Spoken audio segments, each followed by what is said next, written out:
لا حول ولا قوة إلا بالله العلي العظيم أعوذ بالله من الشيطان اللعين الرجيم بسم الله الرحمن الرحيم الحمد لله الذي ذكره للشرف الذاكرين وشكره فوز للشاكرين وطاعته نجاة للمطيعين الصلاة والسلام على رسول الثقلين محبوب رب المشرقين ورب المغربين ولی الدارین امام القبلتین جد الحسن والحسین ابی القاسم محمد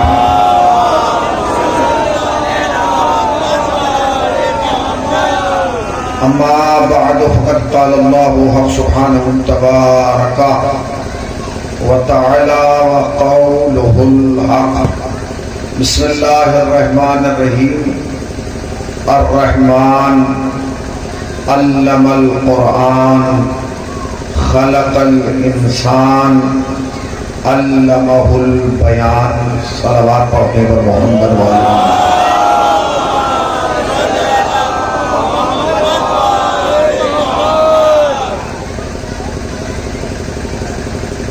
مسجد کے سامنے بیٹھنے والوں کو کعبے میں آنے والے کی ولادت مبارک ہو، یا یوں کہہ دیا جائے کہ کعبے میں کعبے کی آمد مبارک ہو۔ خدا کی قسم احسان مانیے اور شکر ادا کیجیے کہ پروردگار عالم نے ہمیں علی جیسا امام عطا کیا۔ آج کی رات مسکرانے کی رات ہے، یہ لمحات قسمت سے ملتے ہیں۔ تقدیر جس کی اچھی ہوتی ہے اسے 13 رجب ملتی ہے، جن کی بلکہ میں لفظ غلط کہہ گیا، 13 رجب اسے ملتی ہے جس کی قسمت بھی اچھی ہو، شجرہ بھی اچھا ہو۔ اس کی آواز کم کریں گے، اسے سیٹ کریں گے، ٹھیک ہے نا، ورنہ صبح پیمنٹ نہیں ہوگا۔ بالکل اس کو بالکل سیٹ کر دیں، صلوات پڑھیں پر محمد والے محمد۔ تم زندگی بھر ریلوے میں سفر نہیں کر پاؤ گے اتنی تم پہ پیلنٹی لگانے میں۔ دوبارہ اس کو سیٹ، جب بھی سیٹی مارنا ایکو ختم کر دو، نارمل کرو اس کو، بالکل نارمل۔ ہاں آواز آ رہی ہے آپ پر؟ اب سکون مل رہا ہے سننے میں؟ ہاں یہی وجہ تھی کہ غدیر میں سب اہتمام کیا گیا، بس مائک نہیں لگوایا گیا، کیونکہ اگر غدیر میں مائک لگوا دیا جاتا تو کچھ افراد ایسے ہی ہوتے کہ جب بھی نبی کوئی کام کی بات کرتے وہ یا ایکو بڑھا دیتے یا آواز گھٹا دیتے، اور پھر ہمیں دنیا کہتی ہمیں تو پتہ ہی نہیں تھا۔ اس لیے کہ جب نبی کہہ رہے تھے مائک سیٹی مار رہا تھا، تو غدیر میں کوئی ایسا موقع دیا ہی نہیں گیا کہ جس میں کوئی یہ عذر پیش کرے کہ میری سمجھ میں آیا ہی نہیں کہ نبی بتا کیا رہا تھا۔ ایک صلوات پڑھے پر محمد والا۔ آج کی رات حسن حسانی کی رات ہے، آج کی رات مسکرانے کی رات ہے، آج کی رات خوشی کی رات ہے۔ یہ لمحات قسمت سے ملتے ہیں، مقدر سے ملتے ہیں۔ دیکھیے 2 ہی تو راتیں ہیں جس پہ شیعہ زیادہ ناز کرتے ہیں تو کئی راتیں، مگر 2 راتیں ایسی ہیں کہ جن پر ہم افتخار کرتے ہیں۔ ایک رجب کی 13، ایک شعبان کی 3۔ رجب کی 13 وہ ہے جس میں باپ آیا ہے، شعبان کی 3 وہ ہے جس میں بیٹا آیا ہے۔ اب یہ عجیب و غریب مسئلہ ہے کہ باپ 13 کو آیا ہے، بیٹا 3 کو آیا ہے، اور اللہ نے یہ نظام خود بنایا ہے، اس میں کسی بندے کا تو ہاتھ نہیں ہے۔ کیوں؟ اس لیے کہ تاکہ دنیا سمجھ جائے کہ علی 13 کو آ رہے ہیں، حسین 3 کو آ رہے ہیں۔ جو علی اور حسین کو نہیں مانتا وہ نہ پھر 3 میں رہتا ہے نہ 13 میں رہتا ہے۔ صلوات پڑھیں نا محمد والے محمد پاک۔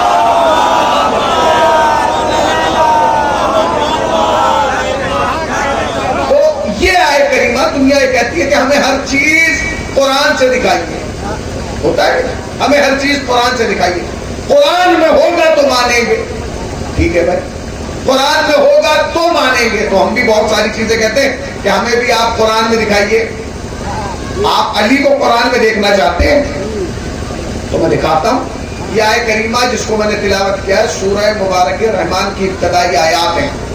4 آیتیں ہیں. یہ الفاظ نہیں ہے. الرحمن ایک آیت ہے. الرحمن علم القرآن خلق الانسان علمہ البیان. جسے علی قرآن میں دیکھنا ہے وہ آئے. الرحمن وہ رحمان ہے. کیوں رحمان ہے؟ کیا وجہ ہے؟ کیا سبب ہے کہ اس نے اپنے آپ کو رحمان کہا؟ تو وجہ بتائی. الرحمن علم القرآن. رحمان اس لیے ہے کیونکہ اس نے پورا قرآن پڑھا دیا.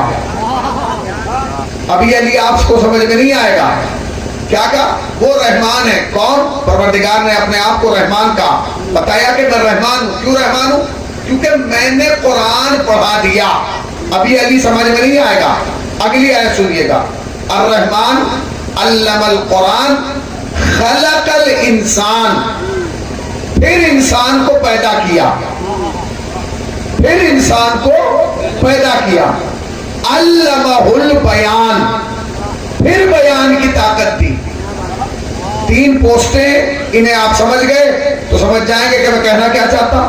وہ رحمان ہے. اللہ رحمان ہے. کیوں؟ کیونکہ اس نے 3 کام کیے. پہلا کام کیا کیا؟ پہلا کام یہ کیا کہ اس نے قرآن پڑھایا. دوسرا کام کیا کیا؟ انسان بنایا. تیسرا کام کیا کیا؟ بیان کی طاقت دی. پہلا پڑھانا، پھر بنانا اور پھر بیان یعنی سنانے کی طاقت دی. اب آپ پوری دنیا کے نظام خلقت کو دیکھیے. جب ہمارے یہاں بچہ پیدا ہوتا ہے تو سسٹم کیا ہے؟ پہلے پیدا ہوتا ہے، بعد میں پڑھتا ہے اور پھر جا کے سناتا ہے. اللہ نے یہ نظام رکھا ہی نہیں. یہ تو ہمارے گھروں کے بچے ہیں کہ جو پہلے پیدا ہوتے ہیں، پھر پڑھتے ہیں، پھر سناتے ہیں. کوئی ایک ایسا بھی بچہ ہے جو پہلے پڑھایا گیا، پھر پیدا کیا گیا اور جیسے ہی پیدا کیا گیا اس نے فوراً سنا دیا. تو پوری کائنات میں جا کے دیکھو نا کہ آخر وہ کون سا بچہ ہے کہ جو پہلے پڑھایا گیا، بعد میں بتایا پیدا کیا گیا اور اس نے پیدا ہوتے ہی سنایا. خدا کی قسم پوری کائنات میں ایک ابو طالب کا بیٹا ہے کہ جو 13 رجب کو پیدا ہوا اور جیسے ہی نبی کے ہاتھوں پر آیا تو برجستہ کہا یا نبی اللہ توریت سناؤ، زبور سناؤ، انجیل سناؤ، قرآن سناؤ. اس کا مطلب یہ ہے کہ جاہل آنے والے اور ہیں بلکہ آنے والا اور ہے.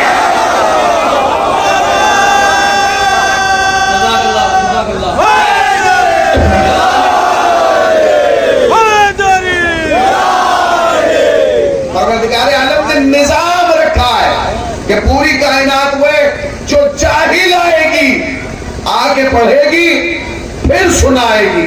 اللہ نے کہا نہیں، یہ تمہارے گھروں کے بچے جو پہلے پیدا ہوتے ہیں، پھر سیکھتے ہیں، پھر سناتے ہیں. ہمارے گھر سے جو آئے گا وہ پہلے پڑھ کے آئے گا پھر آتے ہی سنائے گا.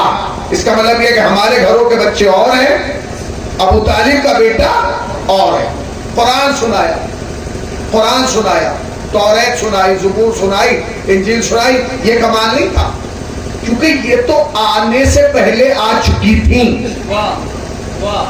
توریت، زبور، انجیل، قرآن یہ سب آ چکی تھی. بس ایک قرآن تھا جو نہیں آیا. اب نبی کی میں ایک حدیث آپ کو سنا دیتا ہوں تاکہ آپ سمجھیں کہ نبی کہنا کیا چاہتے ہیں. نبی نے فرمایا القرآن مع علی وعلی مع القرآن. قرآن علی کے ساتھ ہے اور علی قرآن کے ساتھ ہے. حدیث ہے القرآن مع علی وعلی مع القرآن. ابھی میں نے آیت کیا پڑھی ہے؟ الرحمن علم القرآن خلق الانسان علمہ البیان.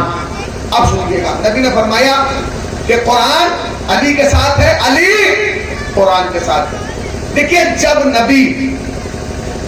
جب نبی پر پہلی آیت آئی اقرا، اس وقت ہمارے مولا کی عمر 10 سال تھی، نبی 40 سال کے تھے اور مولا کائنات 10 سال کے تھے۔ اب حدیث سنیے، نبی نے فرمایا قرآن علی کے ساتھ ہے، علی قرآن کے ساتھ ہے۔ تو سوال تو پیدا ہوتا ہے نا، کب سے ہے؟ کب سے علی کے ساتھ ہے قرآن؟ کیونکہ قرآن تو آیا ہی علی کے پیدا ہونے کے 10 سال بعد ہے۔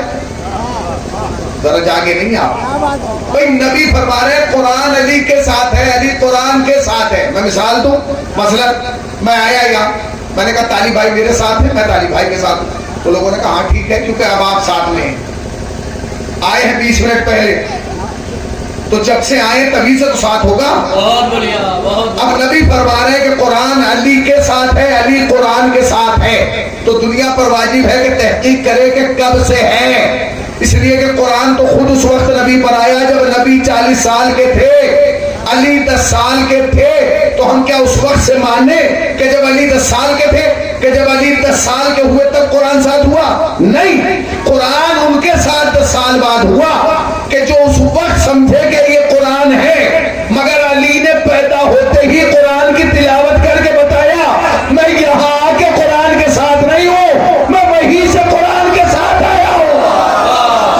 نعرہ حیدری، وہاں سے قرآن کے ساتھ ہے، میں وہیں سے قرآن کے ساتھ ہوں۔ حدیث بات معمولی سی ہے، ہر آدمی کو یاد ہو جائے گی، قرآن علی کے ساتھ ہے، علی قرآن کے ساتھ ہے۔ لفظ بہت آسان سے، تو پھر میں اور قریب آ کے بات کروں تاکہ آپ متوجہ ہو جائیں۔ نبی کہنا یہ چاہتے ہیں کہ جیسا قرآن ویسے علی ہے، جیسے علی ہے ویسا قرآن ہے، یعنی کوئی فرق نہیں ہے۔ قرآن علی جیسا، علی قرآن جیسے، مطلب کیا؟ جیسے قرآن ویسا علی، جیسے علی ویسا قرآن۔ قرآن بھی پاک، علی بھی پاک، قرآن بھی طیب، علی بھی طیب، قرآن بھی طاہر، علی بھی طاہر، قرآن بھی لاجواب، علی بھی لاجواب، قرآن بھی بے مثال، علی بھی بے مثال، قرآن بھی لا ریب، علی بھی لا ریب، قرآن کا بھی کوئی جواب نہیں، علی کا بھی کوئی جواب نہیں۔ قرآن کو پڑھنا بھی عبادت، علی کا ذکر کرنا بھی عبادت، قرآن کو دیکھنا عبادت، علی کے چہرے کی زیارت کرنا عبادت۔ بس فرق اتنا ہے کہ قرآن میں سورہ کوثر ہے، علی ساقی کوثر ہے، قرآن میں سورہ کوثر ہے، علی ساقی کوثر ہے، قرآن میں سورہ نور ہے، علی نور العلا نور ہے، قرآن میں سورہ مومنون ہے، علی امیر المومنین ہے، قرآن میں سورہ آل عمران ہے، علی فرزند عمران ہے۔ نعرہ حیدری، بہت بڑھیا۔ جیسے علی ہے ویسے قرآن ہے، جیسے قرآن ویسے علی۔ اب ایک جملہ میں آپ تک پہنچانا چاہتا ہوں، تو مان لیجیے کہ جیسے قرآن ویسے علی، جیسے علی ویسے قرآن۔ قرآن کے قریب بھی کوئی نجس نہیں جا سکتا، اہل بیت کے قریب بھی کوئی نجس نہیں آ سکتا، مگر ایک فرق ہے، قرآن میں اور علی میں ایک فرق ہے۔ وہ فرق کیا ہے؟ آپ پوری تاریخ اسلام پڑھ کے دیکھیے، جب آپ قرآن مجید پڑھیں گے تو آپ کو اس بات کا باقاعدہ احساس ہوگا کہ قرآن مجید میں جہاں سورے ہوتے ہیں نا، اس سورے کے اوپر بریکٹ میں لکھا ہوتا ہے مکی مدنی، مکی مدنی۔ مطلب کیا؟ کچھ سورے وہ ہیں جو مکے میں نازل ہوئے، کچھ سورے وہ ہیں جو مدینے میں نازل ہوئے۔ مطلب کیا ہوا؟ مطلب یہ ہے کہ نبی جہاں جہاں چلتے چلے گئے قرآن وہاں وہاں آتا رہا۔ نبی مکے میں تھے، قرآن مکے میں آ گیا، نبی مدینے میں گئے، قرآن مدینے میں آ گیا، نبی میدان میں گئے، قرآن میدان میں آ گیا، نبی محرام میں گئے، قرآن محرام میں آ گیا، نبی گھر میں تھے، قرآن گھر میں آ گیا، نبی اصحاب کے درمیان تھے، قرآن اصحاب کے درمیان آ گیا، نبی ازواج کے درمیان تھے، قرآن ازواج کے درمیان آ گیا، قرآن نبی اہل بیت کے قریب تھے، قرآن اہل بیت کے قریب آ گیا۔ مگر قرآن میں اور علی میں بنیادی فرق یہ ہے کہ قرآن وہاں وہاں آیا جہاں جہاں نبی گئے، نبی جاتے رہے، قرآن آتا رہا۔ مگر یاد رکھیے گا، قرآن کو لینے نبی نہیں گئے، قرآن خود نبی کے پاس آیا ہے، مگر علی خود نبی کے پاس نہیں آئے، علی کو لینے نبی کعبے میں خود گیا ہے۔